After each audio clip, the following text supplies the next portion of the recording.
education economics. So let's remind ourselves, we showed last time that basically it doesn't look like across countries what you spend in education really correlates with outcomes. We then sort of ask the question, well, why should, this is what the government spends, I'm sorry. We then ask, well, why should the government be involved in education? Why not just have a private market where everyone just pays for it themselves and take loans if they need to? And we came up with a number of answers from the fact that sort of minimum standards of citizenship we want to meet, to improvements in productivity that spill over to others, to credit market failures, and importantly, and I think an important one here is this failure to maximize family utility. Let's remember that it's kids who ultimately bear the consequences of their parents' decision to educate them in important ways. Income mobility is a critical aspect of success in life, and income mobility depends critically on education. So only if we really think parents are really doing what's in society's best interest, not just their own best interest, do we really want to leave it totally in the hands of families about whether kids go to school or not. We probably want some government involvement in thinking about that at least. Okay? So now, with that as background, now that we've answered the first question, which is the when should the government intervene, the answer is generally it should in a case like education. We come to the second question, which is how should the government intervene? And here, we're going to start with what the government actually does, and then think about whether it makes sense. So what does the government do? Well, the government in practice provides free public education of a certain amount. So to understand how that works, let's think about a simple model where individuals, much like our model of grants at the end of the last chapter, but now it's an individual making a decision. They're deciding between how much to spend on education and how much to spend on everything else. So this is the figure 11.2 in your handout. The government's deciding how much to spend on education and how much to spend on everything else. I mean, the individual, I'm sorry. And they face a budget constraint. They can either spend an amount, they have a budget, they can either spend it all on education, in which case they'll get B of amount of education, or on other goods, in which case they'll get G2. Okay? And let's assume, despite the cross-country graph we saw a few minutes ago, that education spending is productive. Let's assume that the more you spend on education, the better education your kid gets. Okay, we're just going to make that assumption. We'll come back later to evidence on that. Let's assume that here. So the x-axis is both spending and quality. Okay, so parents have to make some decision, and absent government intervention, they'll make some decision with three illustrative parents here, X, Y, and Z. They choose different trade-offs absent government intervention. Okay, so the ex ante, we end up with three different education levels, E1, E2, and E3, for three different parents. Now the government comes in and says, we're going to provide free public education up to an amount E sub F. Okay, so anybody can have E sub F for free. But we're going to make a key assumption here. If you go to public school, there's no supplementation. There's no tutoring. There's no like extra, Russian math school you can send your kids to. It's a world where basically if you go to public school, that's all you get. So your choice is either you go to public school or you go to private school. If you go to public school, you get E sub F for free, but no more. If you go to private school, you still get what you pay for. So how does this change the budget constraint? Well, the new budget constraint, much like we saw with the grant example last time, is a flat segment that goes all the way to an amount E sub F, all the way out to point C. Because you can get that much education for free without giving up any other private goods. At that point, you stop getting free public education, the budget constraint drops from C to D, and you return to the original private school, the original private budget constraint. So the new budget constraint goes G2, C, D, B. Okay, that's the new budget constraint. Okay, questions about that? Now let's ask, how does that affect people's choices? Well, let's start with person X. Person X used to not want a lot of education and a lot of private goods. Now they can get more of both. They can get a lot more education and more private goods by just by dropping out of their crappy private school and joining this public school. So person X, it's a no-brainer. They've improved they've made themselves unambiguously better off. For person Z, nothing's changed.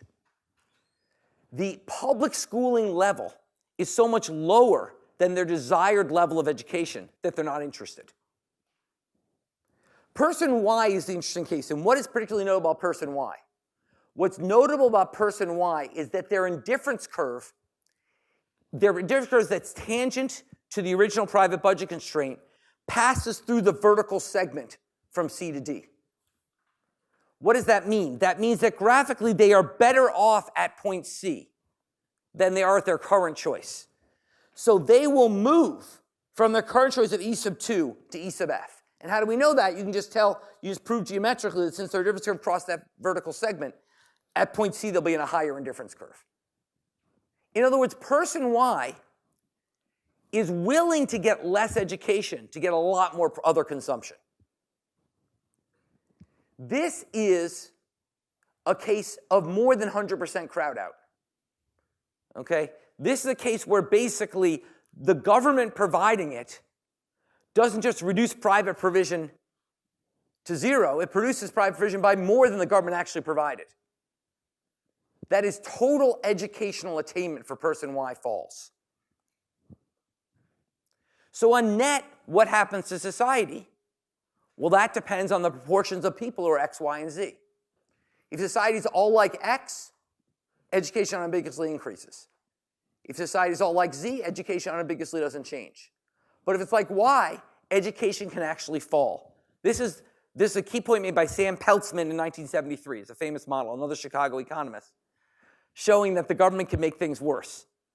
That in principle, free public education can lower educational attainment. It's a pretty striking finding, but it's pretty clear from this graph that a free public education can actually lower how much education people get. And whether it'll happen or not depends on how big Y is compared to X, basically. Okay? X is getting a lot more, Y is getting somewhat less. The size of those groups will determine whether total education goes up or not. So this is really a quite striking finding, that free public education could actually lead to less educational attainment. Now, Peltzman said, look, there's an easy solution to this problem, which is what if instead of telling people they have to go to a public school, we gave them a voucher? And that voucher was for the amount E sub F. And we said, look, there will be public schools that will provide E sub F, but if you don't want to go to those public schools, you can take your voucher, E sub F, and apply it to any private school as well. So we're going to give you a piece of paper. You can just turn that piece of paper back into the public school and be done with it. Or you turn that piece of paper into a private school and then pay some extra on top of that and go to private school. So this is a coupon off of private school for the amount that we spend on public school. What would that do to the budget constraint? Well, that moves the budget constraint to something like figure 11.3, where now there's still the same flat segment along the top, but now below that, the whole budget constraint shifted out. This is like the conditional block grant example from last lecture. The whole budget constraints. So what happens is person X continues to go to C. They continue to get an education. But now person Y also gets more education, and person Z gets more education. So now you unambiguously increase educational attainment. So relative to a simple, limited public education system, by giving a voucher, you can unambiguously increase educational attainment. And this is one of three arguments supporting what has become a very significant voucher movement in the US. A movement in the US and around the world to allow students to essentially, instead of being forced to go to the public schools, to be given a choice where they can literally direct their dollars to the public school or to other alternatives. And there are three arguments people make for vouchers. One is it's sort of, it's the crowd out argument, that it ends this crowd out of group Y, and it actually increases attainment for group Z as well. The second argument that people make is a consumer sovereignty argument. That basically, look, I don't know how you spell sovereignty, whatever. That basically, look, we think we should respect the consumer of lots of things. Why do we think the government knows better than we do what the best school is? The government may just stick kids in some crappy school. Let's let people decide what's best for their kids. And an advantage of allowing that is a third benefit, which is efficiency, which is basically efficiency from shopping. If people can shop, they'll choose the best schools. What are local public schools? They're government-sanctioned monopolies. Okay, when you have a government-sanctioned monopoly, it's by definition going to be operating inefficient. It's going to be operating inefficiently. It's a non-profit monopoly. A for-profit monopoly operates efficiently and suck up all the profits. But a non-profit monopoly has no incentive to operate efficiently because it can't keep the money. So the last thing you want is a non-profit monopoly. Okay, not the last thing you want, but it's costly to have a non-profit monopoly because there's no incentive to operate efficiently. If operating efficiently is stressful, why bother?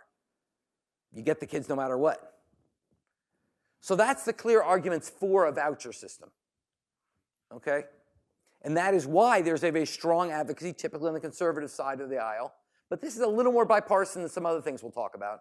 It's typically conservative, but a little more bipartisan appeal to this for vouchers. So what are the arguments against vouchers? Why not vouchers? Enoch. In the transition phase, it was harm that bad. What about the kids left behind? Remember, what vouchers do is they say basically take your voucher, go to another school. And the idea of the efficiency, I should have said this, by the way, I wasn't clear here. The way the efficiency works is when you go to the school, you bring your dollars with you. So the good school get more dollars, the bad schools get less dollars, and ultimately, if it's a company, it goes out of business. That's the idea of efficiency. Efficiency works through exit and entry. The problem Enoch's pointing out is if somebody's got an absent parent who's not paying attention and the school goes out of business, they're screwed. Okay? So basically, in some sense, the problem is you are essentially allowing people to make the best choice, but you're relying on family utility maximization that they will make the best choice. And the ones who don't make that choice end up getting left behind in increasingly poorer and poorer schools. So that's one problem. What other problems are there?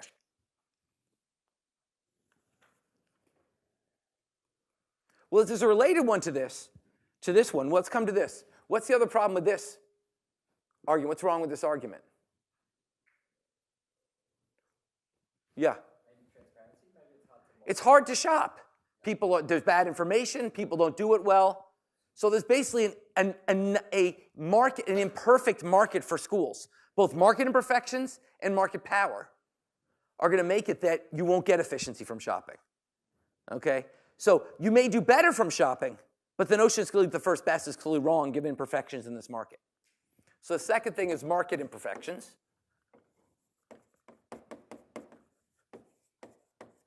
So that's what's wrong with that argument. What's wrong with this argument? Consumer sovereignty. How would you argue back against that? Stephen.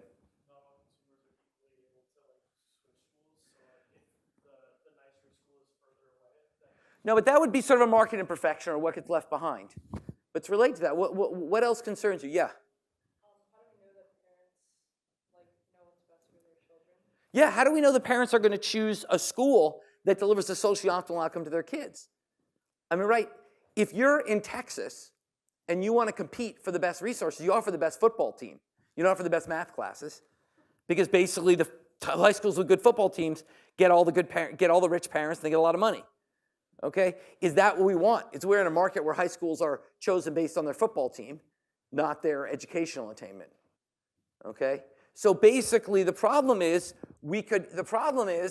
that you could have sort of excessive specialization.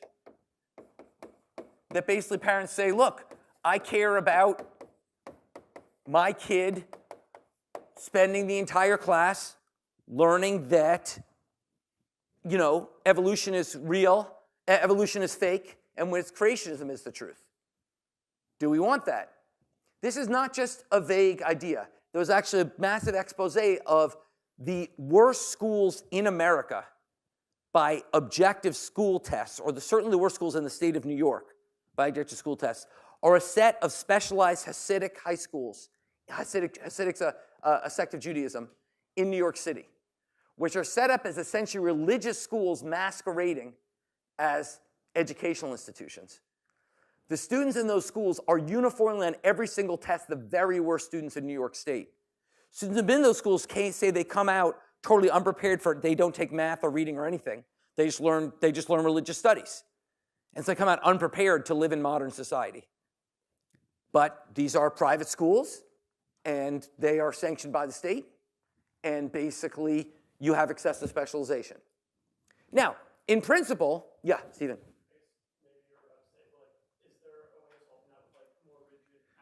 Yeah, so in principle, you could try to address that by saying, okay, there's a certain things you have to teach, certain standards you have to reach.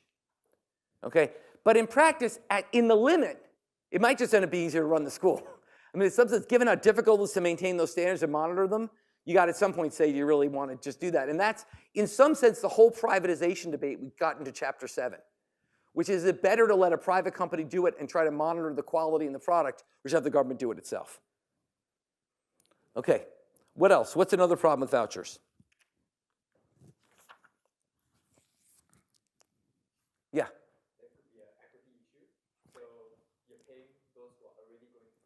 Awesome, great point. Think about the equity implications. Who is likely to be person Z? A rich person. Who's likely to be person X? A poor person. Okay, now in this case it's not true because they all have the same budget. But in general, who sends their kids to private schools is richer people. And for those people, we are just paying them to do something they were already going to do. We're reducing extra education, but not through changing their behavior, just by giving them more money. Okay, we are going to spend a lot of the taxation section of this course talking about the concept of marginal versus inframarginal consumers. A marginal consumer is one whose behavior is changed by a change in government policy. An inframarginal consumer is one who benefits from the government policy without their behavior changing. When you put in a policy that's designed to change behavior, i.e. to increase education, then all the money you give to rich people who are already sending their kids to private schools, inframarginal. It's just a waste from the government's perspective. It's only redistributional. Marginal changes have efficiency consequences. If I induce someone to go to school who isn't going to school, that's a marginal change. That is an efficiency consequence. If I take someone who's already going to school and just give them money, that is an inframarginal change. It's redistributive, but it has no efficiency consequences. It does, look, more people in Group Z go to school, but they just go to school because they're richer. We could have more people go to Z school by just redistributing money to rich people. We wouldn't have to have vouchers. So basically, the marginal, if we think about marginal versus inframarginal, the marginal piece is about efficiency. The inframarginal piece is about redistribution. So you have to ask yourself, well, who are we redistributing to? Well, vouchers we're redistributing towards rich people because they were the ones that already sending their kids to private school. So it becomes an inefficient use of public dollars to offer a voucher because, yes, you might induce some poor people to go to private school, but you're also buying out rich people already sending their kids to private school. Now, in practice, once again, you could deal with this. You could have income-related vouchers, okay? And in practice, that is something you could approach. But in some sense, then the question is, where's the income cutoff? And really, remember, on this x-axis is not income, it's desired educational spending. So you really like to target the voucher by who really need to push to send their kid to private school versus who's already sending their kid to private school. Well, that's correlated with income, but not perfectly, okay? So cutting by income doesn't really solve the problem. You really want to cut by underlying educational spending desire, and that's immeasurable, okay? So that's another problem, is the equity problem. Yeah? Aside from whether or not their children are currently enrolled in a private school, are there any revealed preference metrics that might approach that? Not really. I mean, no. I mean, because actually, the truth is private school attendance, while I sort of parodied, the private school attendance that we think about is, Andover and Exeter. But 90% of kids in private school in America go to parochial schools, which are actually not that expensive and actually attended by, not by the poorest, but typically often not by the richest either. So in some sense, it is hard to actually, income is actually is not a great proxy. It's correlated with private school demand, education demand, but it's not actually an outstanding proxy for it. And so basically that's the problem, is you deal with the equity, but you don't really get the vouchers to who you want them to go to. You want to induce the people you want to get them to X. You want to get the people who are going to most increase their educational attainment, but you don't know how to target them that way. Does that make sense? That's a very important concept we'll come back to over and over again when we talk about taxation. Okay, one other problem that's very important here, which is what about segregation? And segregation is interesting because it's on both sides of the line.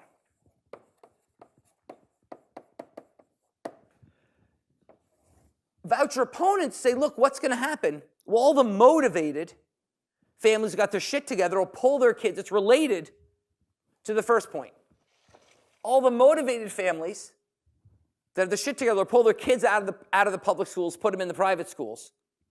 The ones who are left behind are the less motivated, the people with less odds of succeeding anyway. And so you're further segregating society to those who are likely to succeed and those who are not. Okay? Now, supporters of vouchers actually recognized that argument and said, well, that's actually bullshit because we already have incredibly segregated schools in America today. Okay? So the fact is that the typical white student attends a school that's 75% white. But 40% of minority students attend schools that are 90 to 100% minority. Okay? So basically, this is really kind of the idea that, look, we're already segregated by race. Maybe segregation by ability isn't so bad if it allows a poor black kid who's stuck in a minority school but who's really able and his parents want him to succeed to go to a private school with other white kids, then yeah, you're separating more by ability, but you're separating less by race. So this is a tough one to evaluate. Okay? So that's the pros and cons of vouchers. This is how I want you to learn to think about problems. There's almost nothing we learn about in this class that is an easy answer. Okay? This is not equals MC squared. Okay? There's almost nothing, not that's so easy, but there's a formula. So it's nothing which is the formula. There's always trade-offs, and we want to think about how to think about those. We want to get you trained up on how to think about those trade-offs. Okay? Yeah, Enoch. Is there any evidence that, like, outside of moral argument, segregation is a bad thing? You know, actually, it's not clear. Well, two types of literature on segregation. So one type is you might specifically say segregation in education. Is that bad? The evidence there is mixed on that one because sometimes putting students who are very high achieving together has positive externalities. And having a low achieving kid with high achieving kids can really have a big negative externality in them. So that evidence is mixed. There's more general evidence of segregation in society. And that evidence is pretty uniform. That's bad for the people who get left behind. There's not great evidence on how good it is for people who don't get left behind. The trick with all this stuff is you really want to care about social welfare. It's pretty clear it's bad for the folks who get left behind. It's less clear if it's overall bad for society or not. In one sense in which it is overall bad for society is a lot of political economy research, which shows that more segregated societies are less likely to provide public goods that benefit everyone.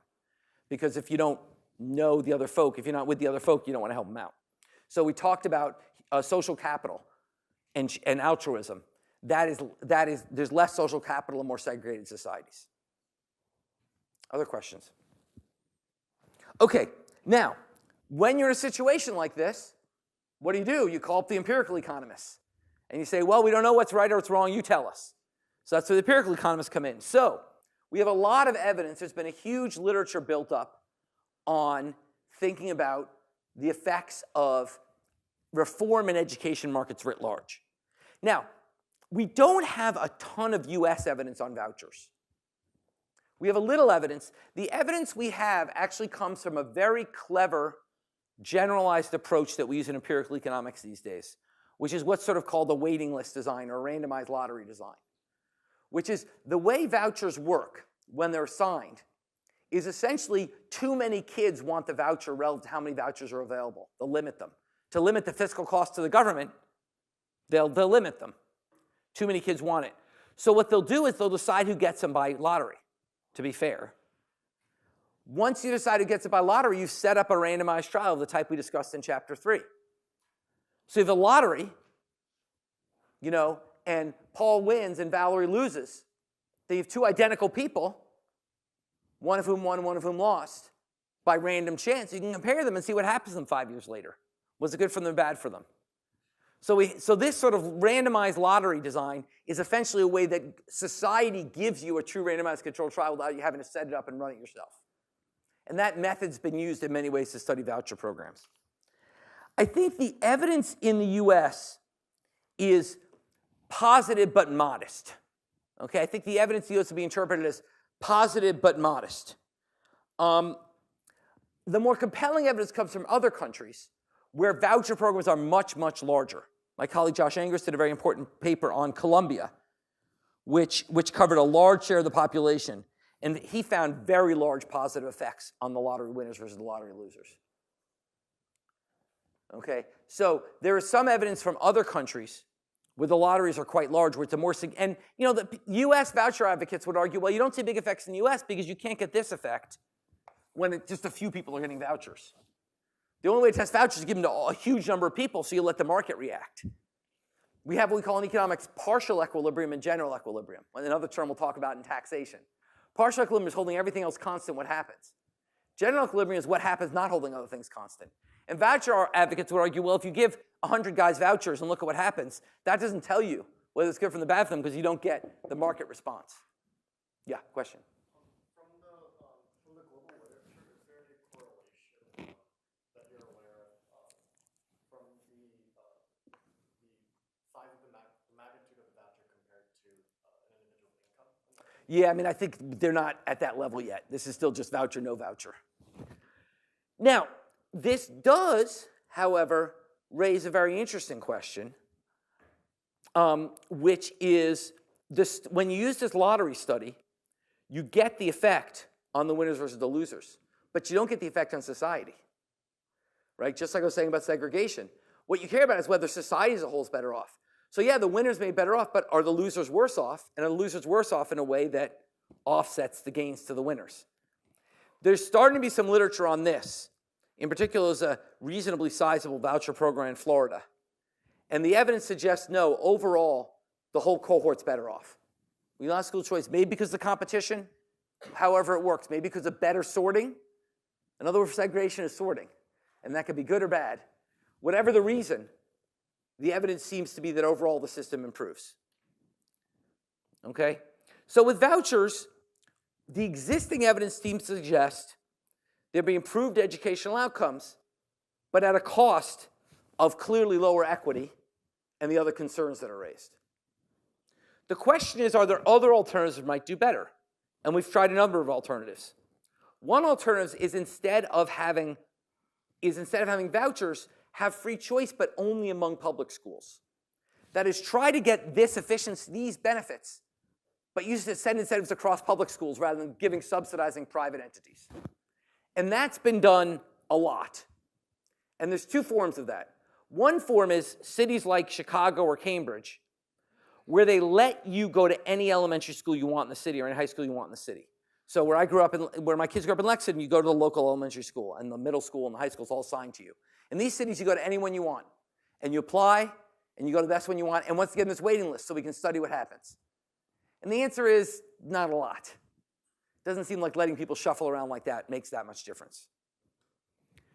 The other big change here that's made is the rise of charter and magnet schools, which are essentially public schools which are kind of outside the existing regulatory and union guidelines. So essentially what a charter school is, they're typically private, often for profit, but they are funded by the state, and they're still considered public schools, although in some sense they're sort of halfway in between. So they're not private in the sense they're heavily regulated by the state and they meet certain state standards. They are private in the sense that they are not subject to some other rules that public schools are subject to, in particular unionization of teachers and other standards. And once again, people get into charter schools by lottery.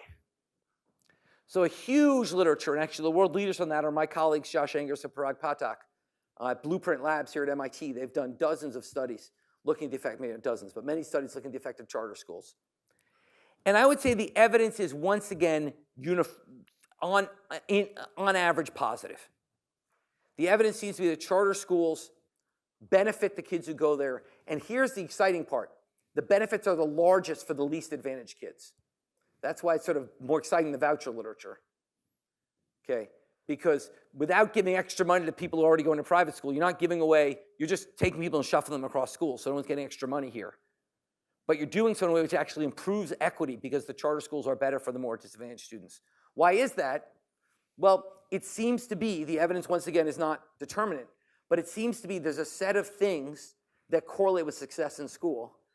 Most importantly, things like stronger discipline, stronger standards, wearing uniforms, more norms, that basically these things seem to correlate with success in school. Basically, more zero tolerance strategies. Now, that raises separate issues of equity and fairness and, et cetera. But that is sort of what seems to be the reason that they do better. Yeah? And those strategies aren't imposed in normal public schools? No, they're not imposed in normal public schools because parents would bitch about it or whatever.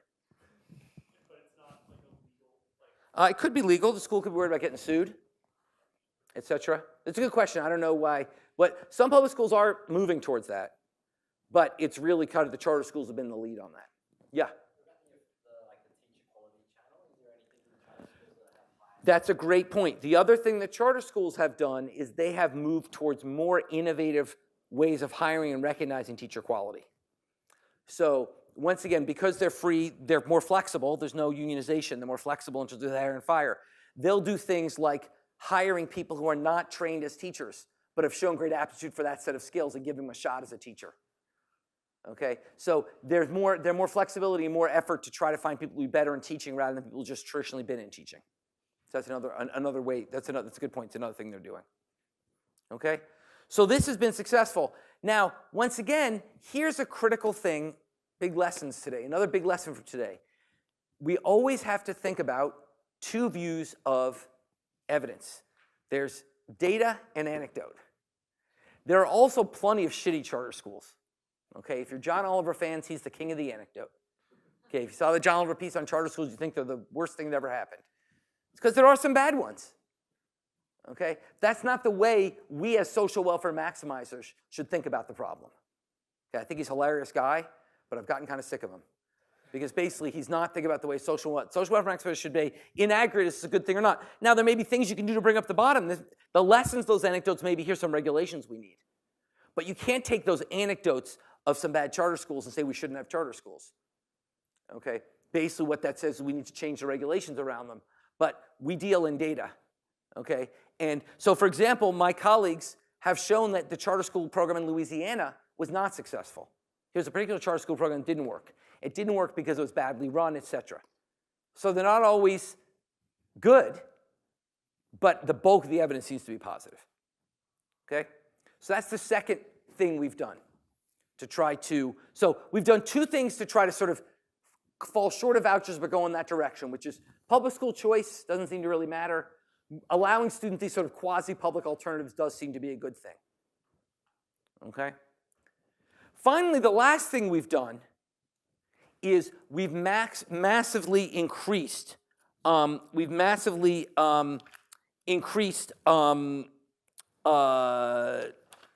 way we use testing and incentives to reward and penalize schools.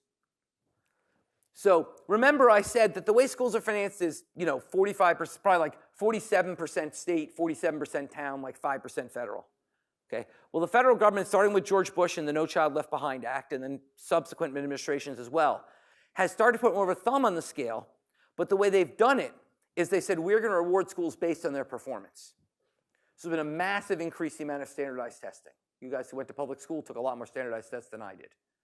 Okay, so a massive increase in standardized testing, and that testing is being used to reward or penalize schools. So it's not quite the put them out of business model of vouchers, but it is a little bit take money away from the schools that are doing badly and give money to schools that are doing well. It's like a minimum, a smaller version of this efficiency point. Okay, so basically that's caused a huge growth. And once again, evidence versus anecdote. The evidence is that overall this has been quite positive for the US educational system. That basically students have, overall student outcomes have improved from this testing regime. However, it's not been uniformly positive in two senses. First of all, if you talk to anyone from a high-quality school district, they'll say this is unnecessary.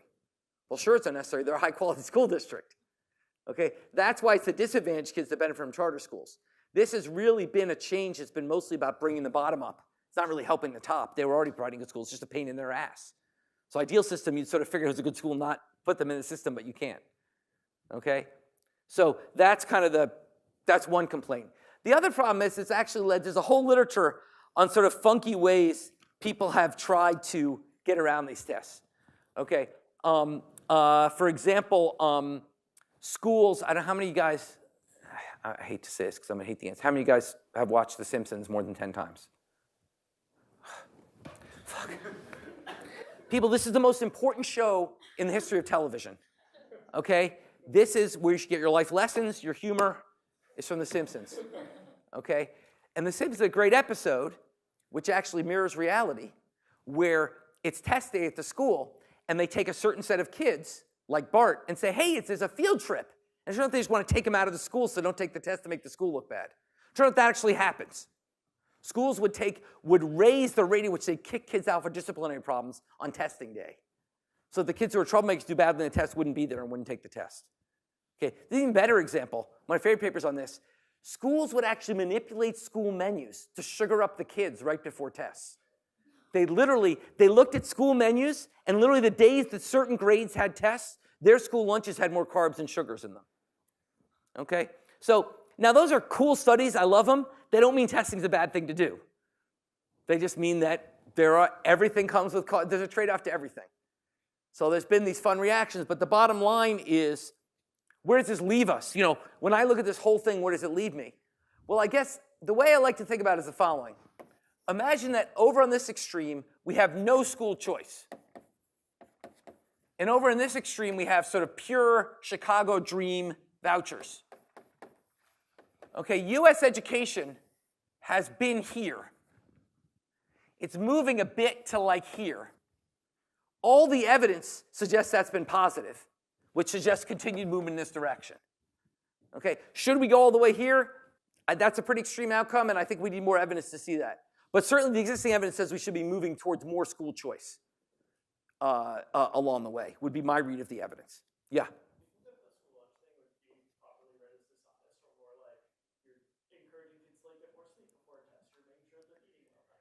No, I mean, if kids should eat well, they should eat well. They shouldn't just do it before a test. So I think that's pretty dishonest. Not dishonest, but, profit maximizing, which some people call dishonest. All right? Okay, so that's all I want to say about that.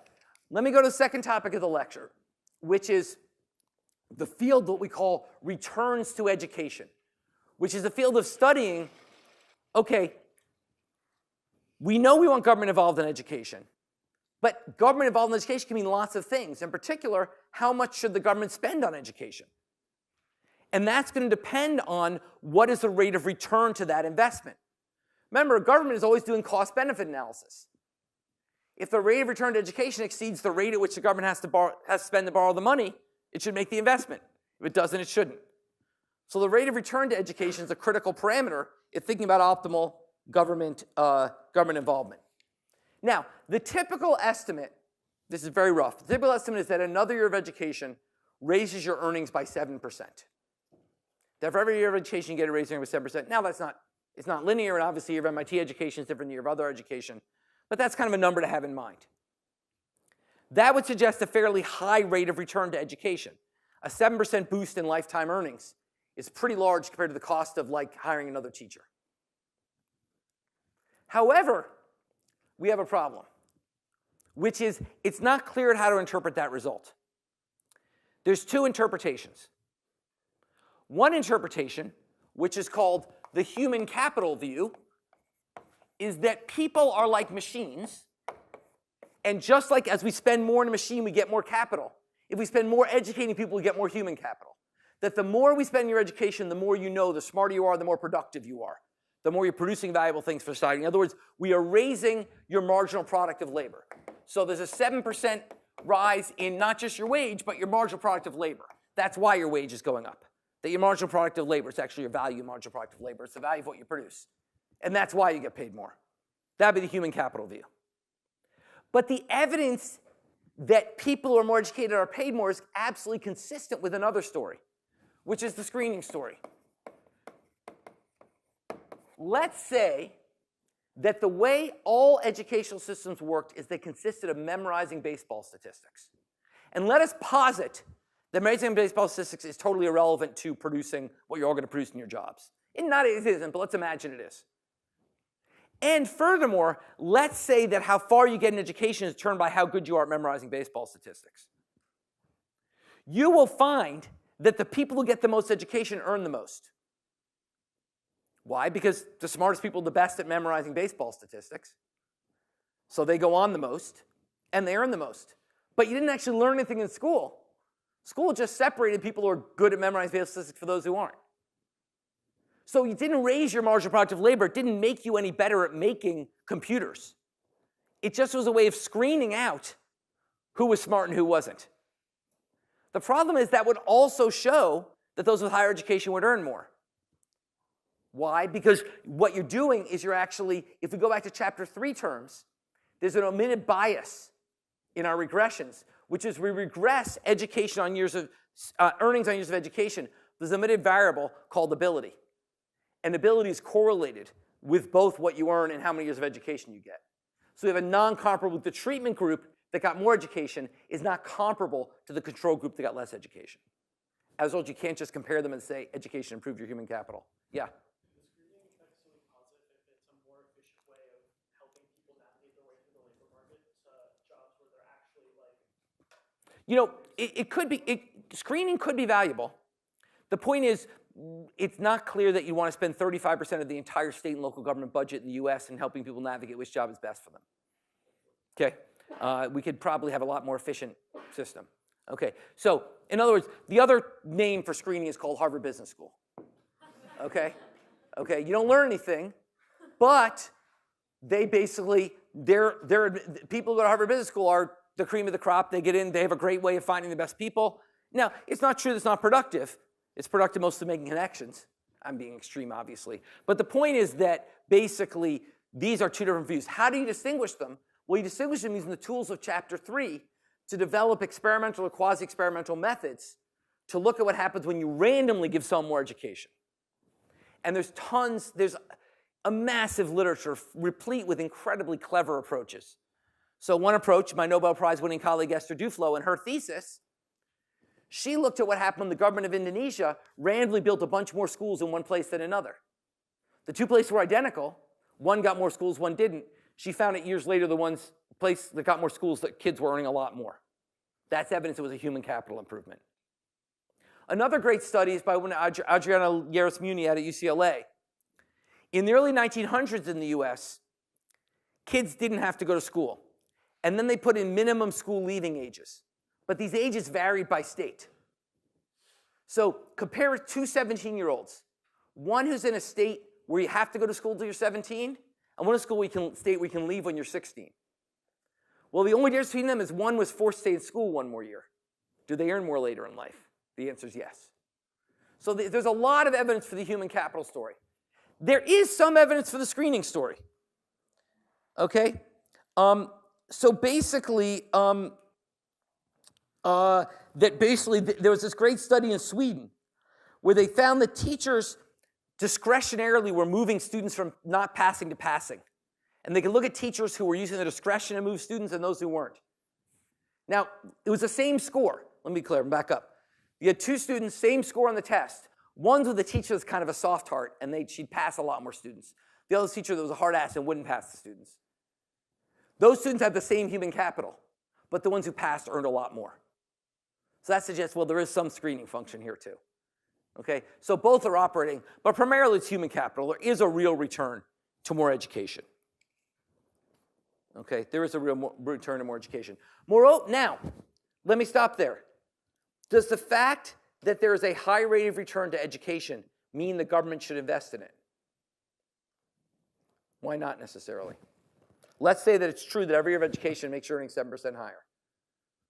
Why should that necessarily justify the government getting involved? Yeah? There could be the externalities in that your marginal product could go up by more than 7%. Well, no, you've made it too hard. Let's say there's no externality, then the government shouldn't get involved. I mean, basically, the government should say, look, why should I bribe public schools? I should just, give loans to everybody. Like, if basically all I'm doing is increasing your wages, what's the case for the government to invest money in this? Now, the case for all the other reasons, make sure you're a good citizen, that you don't commit crimes, things like that.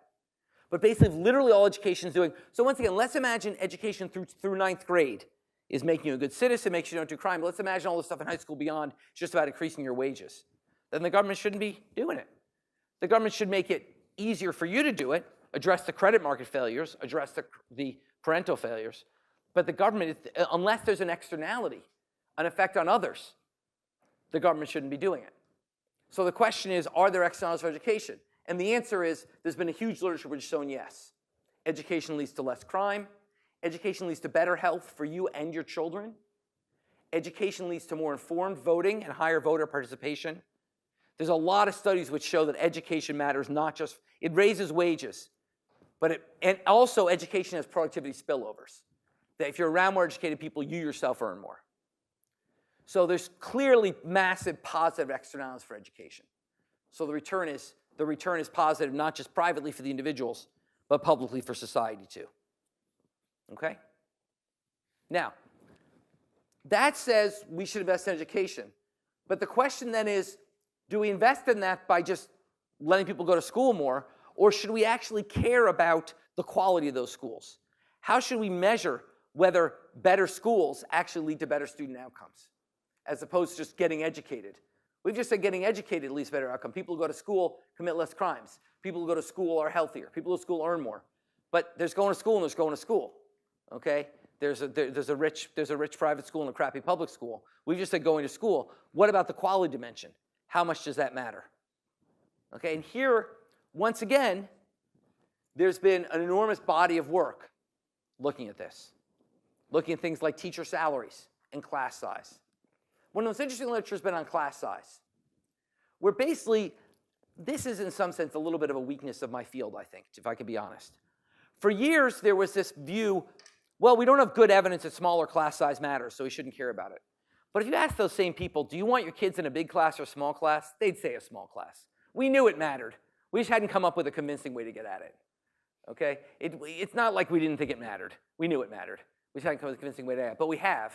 And there's been a number of fascinating studies. One really cool study, once again by Josh Angrist. In Israel, they follow the biblical rule called Maimonides' law. And what Maimonides' law says is there's a certain number of kids, which is the biggest a classroom should be.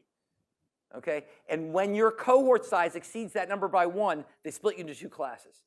There's a random cutoff that determines whether you're in a big class or a small class. If your cohort is 1 below that number, you're in a big class. If you're 1 above that number, you're in a small class, because they split into 2. And he finds that being in the smaller class improves your outcomes. There's also real trials. There was something called the Tennessee Star Experiment, where they literally randomized kids across class sizes in Tennessee.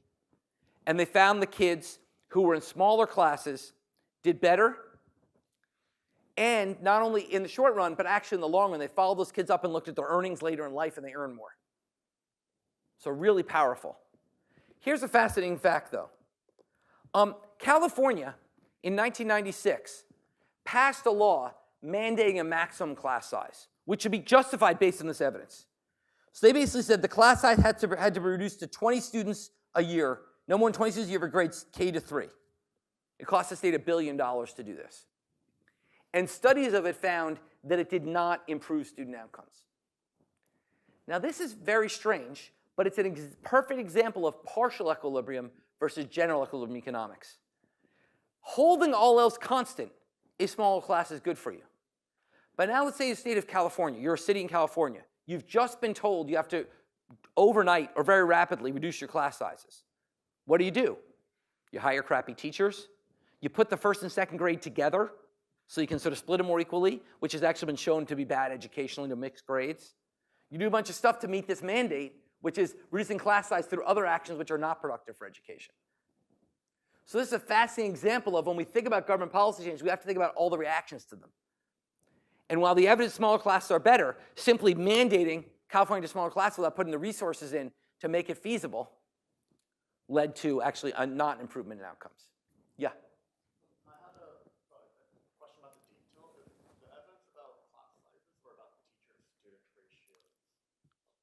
That's a great question. I think it's typically viewed as teacher-student ratio. Yeah. All right? So, once again, where are we in education? First of all, government should be involved. How should the government be involved? Well, basically, there's a trade-off with how much choice to leave. And we think, my view is there probably should be more choice, but we understand the trade-off. Okay? Then the question is, well, is investing in education worth it? The answer is yes. Is investing in higher quality education worth it? The answer is yes. Okay? And that's sort of where we are, except for one topic, which is a little bit germane to all of you, which is higher education. And that's what I'm going to spend the last 25 minutes on, which is the system of higher education, particularly focusing on the US. The reason I'm focusing on the US in particular is that we are by far the best in the world. Okay?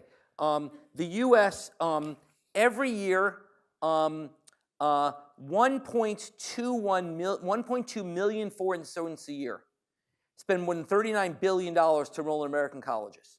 At the same time, 60,000 Americans study abroad, typically just to go party in Europe.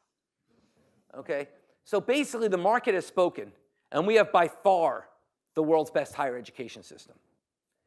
And if you're a free market advocate, you say, well, here's an interesting fact. If you look at non-higher education, we are terrible. We're way down the world rankings. 90% of it is public. If you look at higher education, okay, if you look at higher education, 40% of it is private. Only 60% is public. So here's an interesting pair of facts, right? The system where we're the best in the world is where we have 40% private. The system where we're one of the worst in the world is where we're 90+% private, less than 10% private.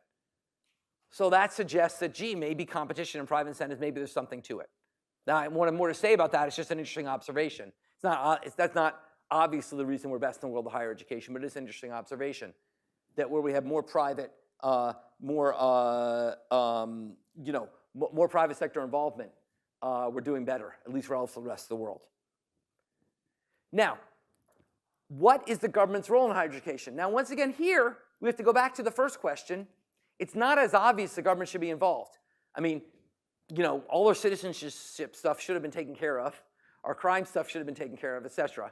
So it's not entirely clear the government should be involved in higher education. Indeed, what is the main market failure with higher education? The main market failure is credit market failures. Is the fact that, in principle, in a perfect world, we'd say, look, we're going to educate you through 12th grade. You want to go on, that's great. Just take a loan and go on. Most of the returns will be private anyway. So why not let you just go on? And the answer would be two. One is there are spillovers, even from education. So there is evidence that even educating people in college has positive externalities. So that's one argument for why we'd still want the government involved in higher education, is there are still positive externalities for higher education. Two is credit market failures. That, like I said last time, you can't offer yourself as collateral. We call that slavery. Okay? You can't offer yourself as collateral. As a result, you can't necessarily get loans to better education, even if that would be a good, productive investment. So credit market failures is another reason why we think the government should be involved. Okay? So how is the government involved? Well, the government involvement is illustrated in figure 11.4. Okay? The major way the government's involved is public universities. Like I said, 60% of university students do attend public universities. Okay? And that is by far the largest expenditure of the public sector on higher education. Okay, is these public universities. Second biggest is what we call Pell Grants. Okay, Pell Grants is a program that provides grants to attend school for lower income families. So it's a grant of several $1,000s you can use to offset the cost of college for lower income families.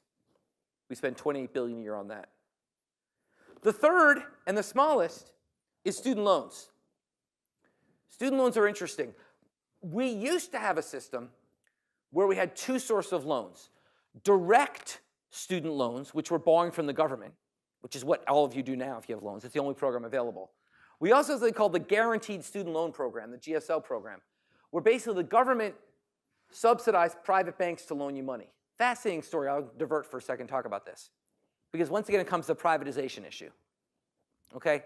The way this program worked is the government said to banks, you loan money to students at a certain interest rate, we will guarantee you if the students default. Said to banks, essentially, we are giving you a risk-free part of your portfolio. Okay? Now, the banks were like, great. We'll make tons of money on that. Basically, why do banks charge interest, high interest? Because of the risk. Well, the government would say you can charge your regular interest rate with no risk. The banks loved it. Now, people realized that was a problem, and they passed a law which said by a date certain, the government had to reset the interest rate for student loans. That date certain was while I was at the Treasury Department, so I was the guy in charge of this. Okay, with charge of resetting the interest rate in student loans. This is 1998. We looked at the data and decided that banks were being massively overpaid given the lack of risk. And they should receive about 1.5% less. I forget the exact numbers, about 1.5% less in interest for these student loans. We should cut it. Okay, we announced this. I was there the day they announced it. Al Gore and I even had the same tie on. I was very excited about that. There they announced it. We're going to cut student loan interest rates. All the students were very excited. The banks were super pissed. Oh, it's terrible. We can't afford it. We'll go out of business. Well, it turns out the banks have very good lobbyists. And the lobbyists started really putting pressure on Congress to not approve this. Well, meanwhile, the Clinton administration, the student groups were like, we love you. You can't back off this. So they're caught in a tough position. Congress, Clinton administration caught in a tough position. They put this out there. Student groups were excited about paying lower interest, but the banks were mad. So here's the interesting, depressing Chapter 9 lesson. Between an immovable force, between an unstoppable force and immovable object, there's actually something in between them. It's called the deficit. So what did the government do? They said, okay, we'll continue to pay the banks who are paying them. Students will pay less, and the government will pay the difference. So let's be clear about what they decided. They decided the government would send checks to the banks to make profitable loans to students. Okay, that is one of the saddest episodes of my time in Washington. Fortunately, under the Obama administration, they actually got rid of the guaranteed student loan program, and now the government just makes the loans directly under the direct loan program from the government. Okay, and these don't cost a ton. Okay, these don't cost a ton. We'll come back later to the major issues with them. Now, let's look at this chart and ask, how is the government spending related to the market failures we identified? We identified two market failures. One is that there may be positive spillovers. Well, that would be about the size of the pie. That would be really about how we divide it up. That would be like the bigger the spillovers, the bigger the pie should be of government spending. The second is credit market failures. Well, that would suggest that the big slice should be loans, not state spending.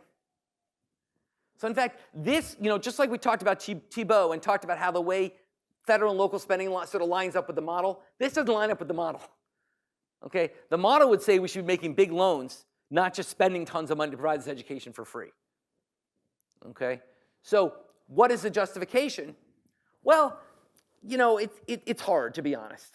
I mean, the justification, to some extent, some of the justification is that students who get loans may not choose these socially optimal career paths. So some really cool studies, because you also forget the state schools. Let's leave that alone. Just look at the grants versus loan size. We spend, almost 10 times as much on grants than loans, whereas the credit market failure, you want the reverse. But there's actually some cool studies which have compared people who randomly get grants versus loans based on school policies and stuff. And they find that when you get a loan, you're much more likely to pursue a higher earning career as opposed to sort of what we might call a lower reward or more socially valuable relative to dollars career.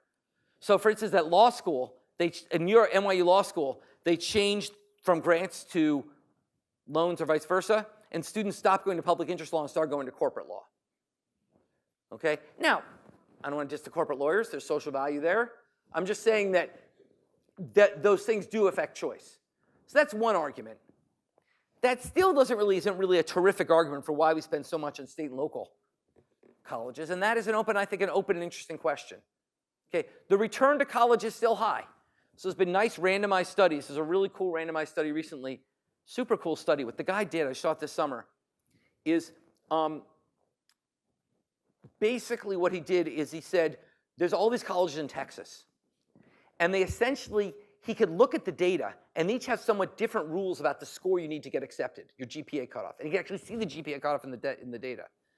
So you did what was called, we'll cover this later. Did you do Valerie, did you do regression discontinuity into chapter 3? Okay, so basically this is a technique we'll spend more time in a semester.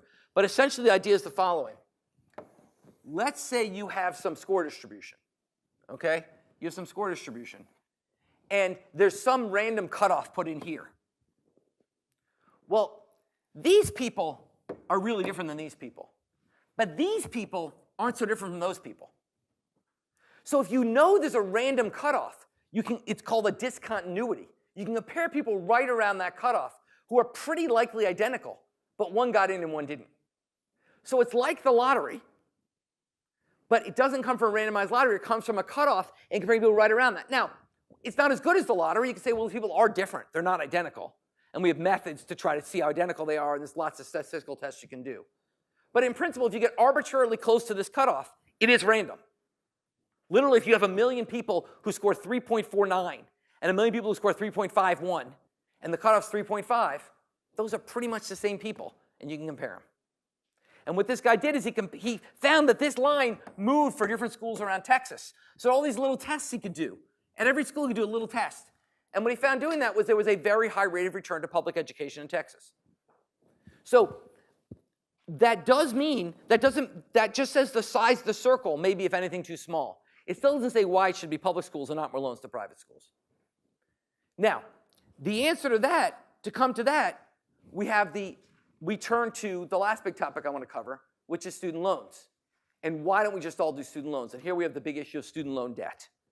Okay, as you know, we have about, I think it's currently several $1 trillion. I don't remember what the stock of student loan debt is now. It's 1.4 trillion as of a few years ago. It's bigger than that now. Okay, it's a huge stock of debt that students are bearing, and a lot of students aren't paying it back. 24% of students are delinquent at least one student loan payment. 5% have defaulted altogether on the student loan payments, and 22% of workers have student loan payments that amount to more than 12% of their income. That is more than 1 in 8 of every dollar is going to pay back their student loans. It's a huge loan burden. And so one argument for why we should rely less on loans and more on spending, although once again, it doesn't tell you the purple versus the green, it's just the purple and the green versus the orange, is that essentially these student loans, people can't afford to pay them back. And that has led to a big debate over allowing people to default on their student loans, forgiving student loans. This is something that Elizabeth Warren really raised people's attention as a candidate, and the Biden administration has made a focus of their efforts to forgive student loans. Okay, they had a big plan to forgive student loans, which forgiven like a huge share of them. The Supreme Court turned it down, and then they put in a smaller plan, but still they released student loans for something like 4 million people. So like 4 million people got their student loans paid for. They didn't have to pay back their student loans. So the question is, what is the right strategy here? There's a lot of arguments against just allowing people to default on their student loans. And one is sort of the moral hazard argument, that if you're going to let some people default, other people won't pay because they'll think they'll get to default. There's also an equity argument, which is, what about people who paid back their student loans and struggled and worked really hard to pay them back, and then someone else just had the government pay it back? That seems a little bit inequitable. So there's some arguments against that. The argument for it is a lot of these loans are based on students who are essentially fraudulently educated. I'm not just talking about Trump University here, but I'm talking about a broad sector of for-profit colleges that have actually shown to be very bad actors in many cases. So for example, the ITT Technical Institute. You guys ever see the ITT Technical Institute ads on TV? Okay, they ran an aggressive campaign on ad and radio. They found these commercials were dishonest. The government study were dishonest and targeted low-income student. They basically, ITT would reach out to you, say, we're going to educate you. Here, it's going to be free to you. Take out this big student loan, okay, to pay for it, and then they would give you, and then they wouldn't give you a really valuable education. And this was basically, more generally, if you look at all students attending for-profit colleges, 1/3 graduate within 8 years. Okay, so if you find graduate within 8 years, 2/3 don't even graduate within 8 years of attending. Okay, here's a really cool study, looked at what happened when for-profit colleges closed and the kids moved to community colleges. The graduation rates went up from 34% to 60%. So these schools, on average, are clearly doing a terrible job. And this isn't just, there's fun anecdotes like ITT, but there's actually the data, like I just said you, which is on average, for-profit schools are doing a bad job, and in particular, a misleading job. Now, as always, it's not easy. On the other hand, there are studies which show that many disadvantaged students who did not have the ability to access traditional education succeeded in for-profit colleges. So there are students who succeeded there, and it provided a road to success for some students who didn't otherwise have access. But on average, they don't seem to be performing very well. And so the argument was these people went to really sort of scummy for-profit colleges who misled them and made them take big student loans. They now have this big student loan debt. We shouldn't make them pay it back. Okay? That is an argument. But it turns out nobody's talking about forgiving loan debt just for those students. They're forgiving loan debt for everyone. So it's hard to explain. That's the minority of students with debt. So the question is, are there better things we can do? And the Obama administration tried to do some better things. For example, they increased the quality available to students. So you sort of understood what you're getting into. They also, a more aggressive strategy was to basically deny eligibility for student loans to schools that didn't show a good enough graduation rate. That basically, unless your school showed a good enough graduation rate, you couldn't get student loans. This is an interesting example of sort of, we talked here about a disadvantage of vouchers as sort of, excessive specialization or sort of bad performance in this case. This is the way you can try to regulate that. You say, look, we're going to regulate it to make sure that you're a decent school by only giving you, we're not going to shut you down. We're going to let the market work, but you can't get student loans unless you can show you're decent. The Trump administration killed that regulation, and it never, as far as I know, it never went into effect. Okay, so that's one approach. Another approach that I like a lot is to do what the UK and Australia do, which is to replace our current loan program with what's called an income contingent loan program, which they basically will loan you money and you pay it back as a fraction of your income. So if you end up not making much money, you don't owe much back. You get rich, you owe a lot back. And essentially the way that works in the UK is basically they exempt the first like 15,000 pounds of your earnings. And every pound above 15,000, you pay 9% back in student loan payments. Until you've paid back your loan or until 20 years, at which point it just stops. So basically the government's still losing some money. They're not making them pay back enough to make up people default. But it's not nearly as much as just paying for college. And it's doing it in a more equitable way because people pay back as a share of their earnings. Okay? Now, the US has a program like this, and in fact, it's fairly popular. The problem is that basically people are still defaulting on it, not paying back. So one change the Biden administration made was to make the income contingent loan program much more generous. Basically, it used to be you had to pay up to 10% of your income. Now it's 5% of your income or something like that. I don't know exactly what they did. But they made the income contingent program much more generous to try to encourage use of it. The problem is there's sort of two problems with this program. Okay, once again, you'll get used to me saying that. Harry Truman once said, I wish I had a one-handed economist so he couldn't say on the other hand. Okay? The problem with this is twofold. First of all, as we'll learn later in the semester, taxes have distortionary consequences. And if you're going to have to pay an extra 9% in everything you earn, you might decide not to work as hard. I have a paper on that. We looked in the UK. There's no effect there. It's meaningless in terms of people don't really respond to that. The second concern is, does this really work when it's not mandatory? After all, if you're going to college and you're anticipating your earnings, who's going to want to take the income contingent loan? And who's going to not want to take it? Stephen. Yeah, people are going to want to take it. Those who anticipate the lower income. The ones who aren't going to take it are the ones who anticipate they're going to go to get rich. This is a problem that we'll discuss next lecture called adverse selection, common problem in insurance markets.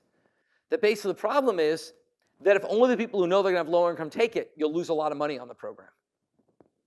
So the other problem is it's hard to have a program like this be successful unless it's mandatory, as it is in the UK and in Australia. Okay, you cannot take a loan in the. We're not saying you could not take a loan, but if you want to take a loan, it has to be income contingent. Okay, so it wouldn't fully solve the adverse selection problem because people who knew they're going to be rich who are already rich could just not take loans, but they probably by and large already don't take loans, so it's okay. Yeah.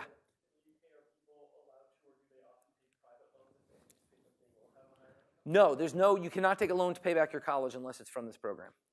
And also private loans, they wouldn't loan to you because there's no collateral. So you can't, I mean, the private market can't exist and probably wouldn't exist otherwise.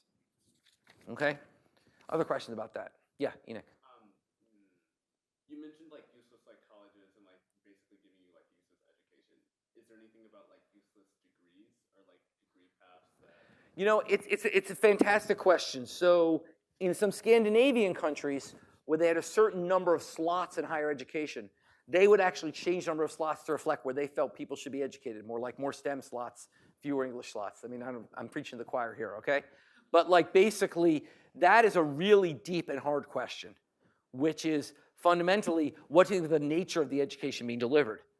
So, you know, the Obama administration said we'll target loans on graduation rates. You could go further.